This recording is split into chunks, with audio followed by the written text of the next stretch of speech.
question is, how important has been the Pakistani voice as far as the Palestinian cause or this conflict is concerned?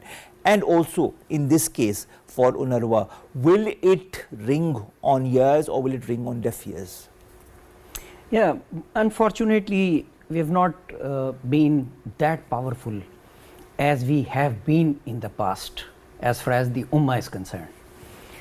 For UNRWA, every country should raise a voice, not only Pakistan. Why? Because it's a relief agency.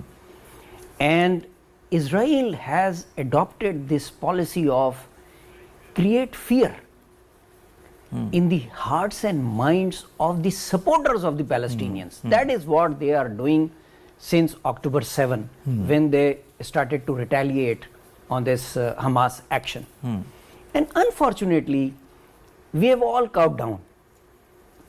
In fact, if an enemy is on the offensive, and if you remain on the defensive for a very long time, then he keeps on gaining the momentum.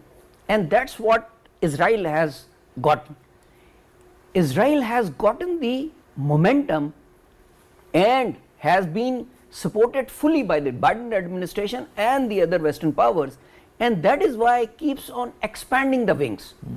Initially, it was only Gaza, then became the West Bank, then it's become Lebanon, South Lebanon, then it's become Iran, then it's Yemen and Syria. So they will keep on expanding their wings because they notice that there is nobody to cut their wings.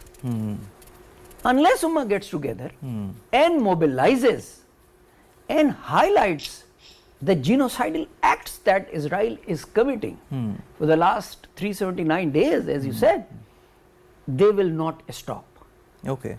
And as Mark said, that let Trump walk in first and let's see what kind of briefing he gets. All right. Because he may have made promises during the elections, but when it gets into the office and he has something on the table, we know the history of fake folders presented to President Bush for Iraq war.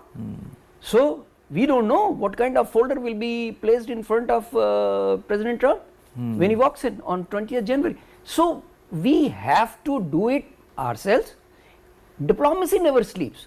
So we keep raising voice for UNRWA, for the people, for the children, for the hospitals, for the schools, for the women, for the old, on every forum.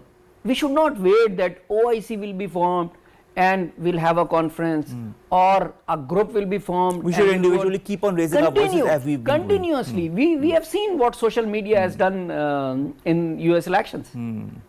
We as Pakistanis and this Generation Z who keep playing with the cell phone all the time should, in my opinion, should keep on tweeting, keep on become more proactive as far as proactive on the social media and keep highlighting that there are atrocities being committed against the unarmed and non-combatants.